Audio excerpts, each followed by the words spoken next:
The Vice President and I have had a number of meetings in the Oval Office with Republican leaders in Congress and members of Congress.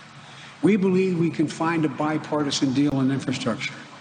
And we look forward to hearing more details of their proposal, which they're going to submit a counter proposal either later today or tomorrow to me. But we made one thing clear.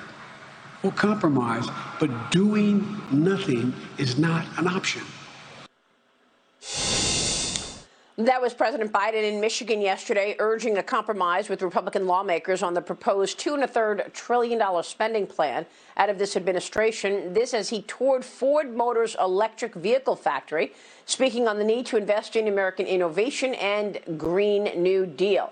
Joining me right now is Texas Congressman, House Energy and Commerce Committee and medical doctor himself, Michael Burgess. Congressman, it's always a pleasure to see you.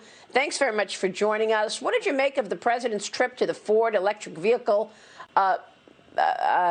factory yesterday and the administration's plans to invest in the green economy?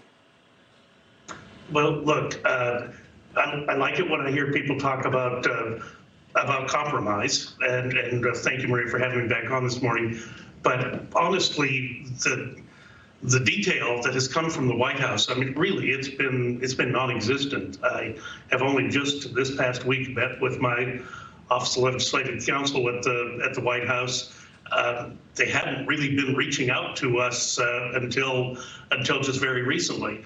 I did have Secretary of Transportation Pete Buttigieg came on a Zoom call into the Rules Committee, and I tried to get from him then what is the list of projects that I can look at for North Texas that you're considering, and the answer was, well, we don't have that level of granularity yet. We're trying to get the big picture, and unfortunately, the big picture sounds like charging stations along the internet. That's not really going to help what the needs are in the district that I represent.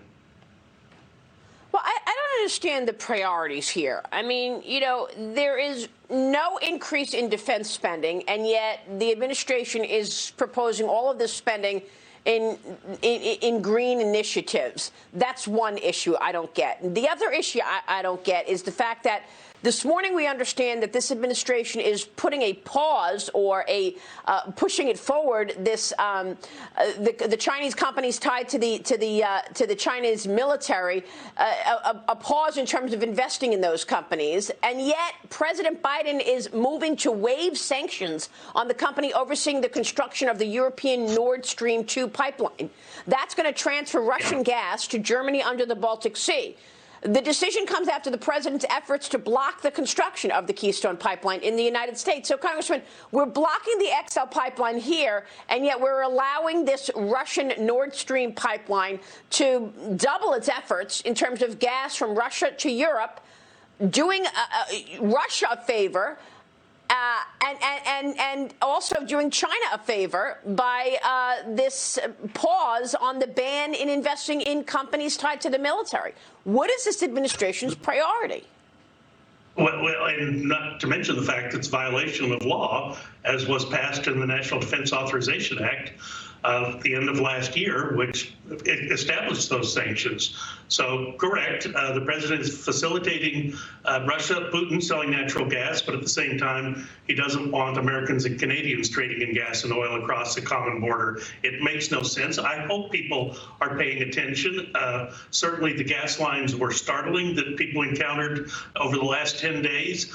Folks that hadn't seen that since the 1970s were suddenly confronted, hey, this can be a scarce commodity if we don't have the right federal policies in place. And that's exactly what happened. Meanwhile, let's talk masks for a moment. House Speaker Nancy Pelosi announcing this week that House members will keep voting remotely until July 3rd. It comes after the CDC updated its guidelines for vaccinated individuals. Why are you all allowed to continue to vote remotely when the mask rules are now coming off? You wrote a letter along with other medical doctors in Congress urging the Speaker to follow the science, the scientific guidelines. What is her priority? Well, it's apparently not science, and we'd all love to know. So Leader McCarthy today is going to be introducing a privilege resolution to the House, backed by, I think, every member, Republican member of the Doctors Caucus, to say, look, we've looked at this, we've looked at the evidence. You said you wanted to follow the science, and look, here's the really disingenuous thing about it: members of Congress have been vaccinated, but at the same time, we're acting like we're still scared of this disease. So people look at us and say, well, you took the vaccine, but you still aren't doing your job normally. So there must be something there you're not telling us, and it only breeds that concern that perhaps people haven't been forthcoming about the data on the vaccine. The vaccine is safe. There were no corners cut. Thank God President Trump pushed it through and got the red tape out of the way and got the vaccine delivered in record time. And now we're seeing the positive results of that. And we need to show the country the positive results in the people's house. We should be able to function normally. There's no reason not to. Yeah, it's becoming comical, Congressman, really. It's like everything is a show.